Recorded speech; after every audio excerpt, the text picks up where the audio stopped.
लुधियाना के सुनील और उसकी बीवी रीटा एक अच्छे और संपन्न परिवार से ताल्लुक रखते थे।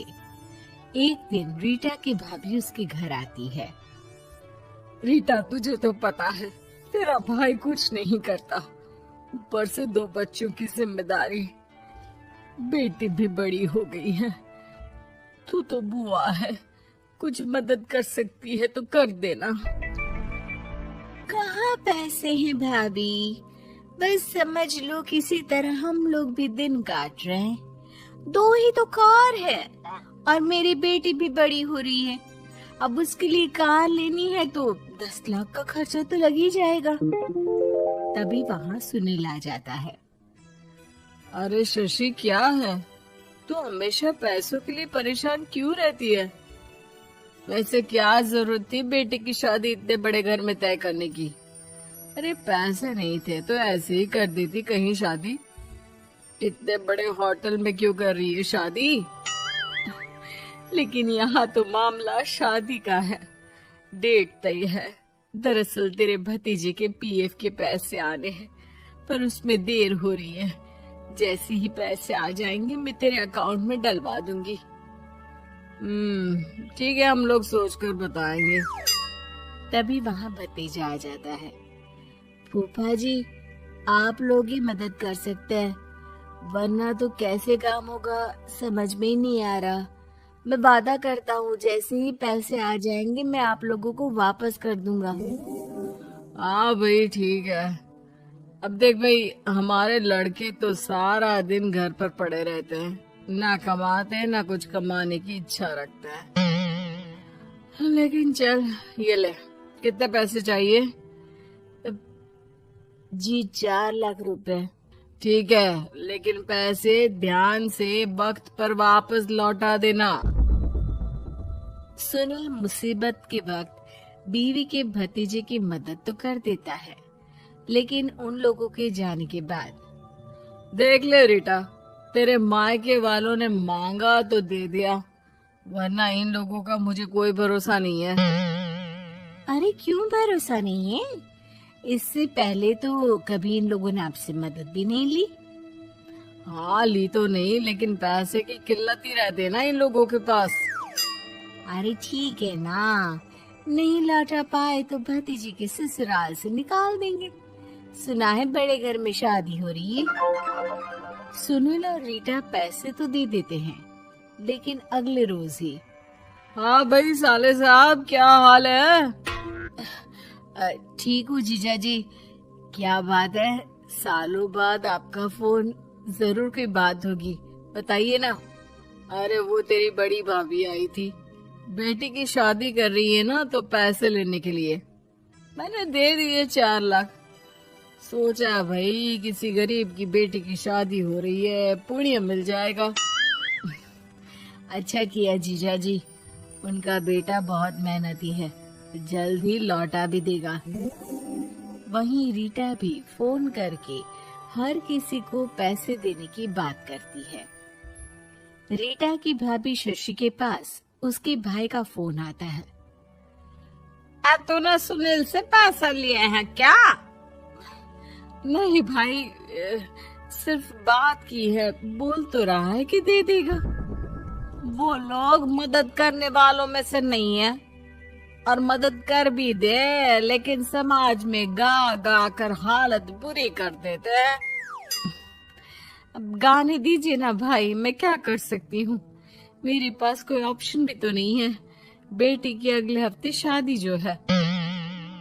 शशि की बेटी की शादी हो जाती है, लेकिन शादी के 1 महीने बाद ही सुनील का फोन भतीजे के पास आता है। हाँ भाई, शादी तो हो गई हम लोगों की दुआ से। अब देख, ऐसा ही फायदा होता है पैसे वाले रिश्तेदार हो तो। तेरे वक्त पर हम कैसे खड़े हो गए थे, लेकिन अब पैसा लौटा दे भाई।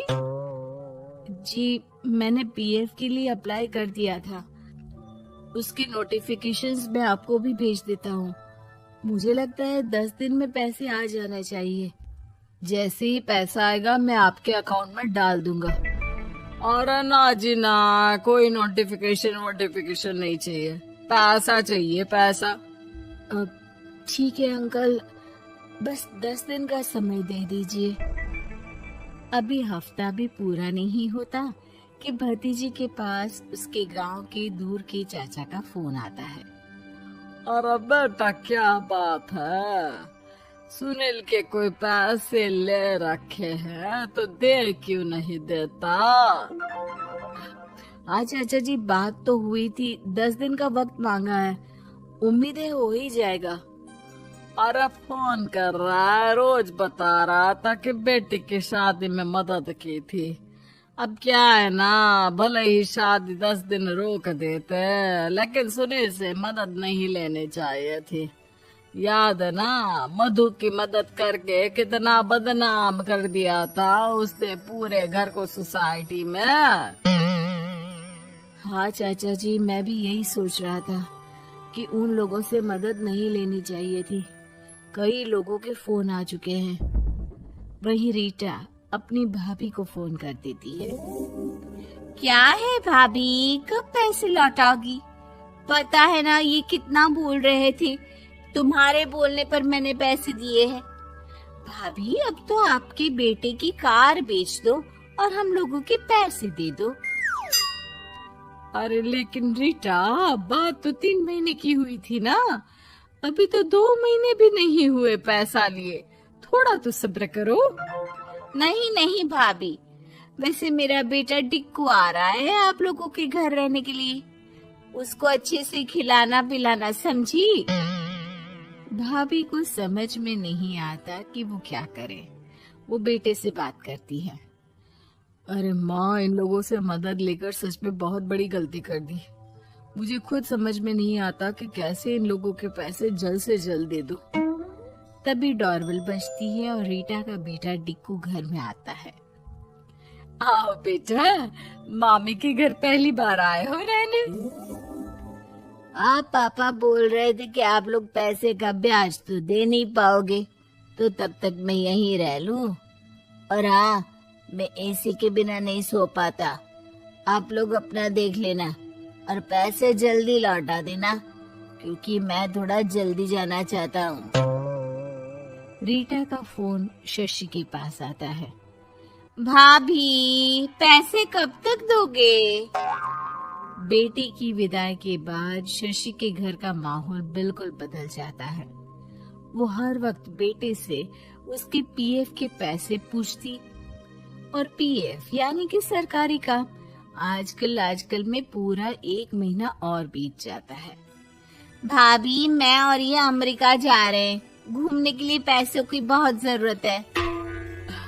रीटा, मैं पूरी कोशिश कर रही हूँ कि जल्द से जल्द पैसे का इंतजाम कर दूं, लेकिन पक्का नहीं बोल सकती। तभी सुनील का फोन भतीजे के पास आता है। देख माना 3 महीने की बात हुई थी पैसे लौटाने के लिए, लेकिन अभी मुझे पैसों की काफी जरूरत है। मैं अमेरिका जा रहा हूँ, तो पैसे मैंने किसी से ब्याज में पकड़ लिए हैं।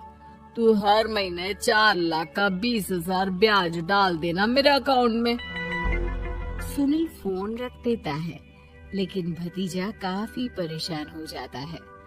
वो ऑफिस से शाम को घर आता है कि माँ पूछती है, क्या हुआ बेटा? बेटा माँ को सारी बात बता देता है। माँ भगवान के सामने हाथ जोड़कर खड़ी हो जाती है और रोने लगती है कि तभी बेटे का मोबाइल पर मैसेज बजता है। माँ पीएफ के पैसे आ गए। और वो ऑनलाइन ही सुनील के पैसे वापस कर देता है। भला हो भगवान का। लेकिन आज एक बात तो समझ में आ गई, मदद हमेशा उन लोगों से लो जो मदद के बदले आपसे मदद में दी गई रकम ही वापस ले, ना कि समाज में आपकी इज्जत।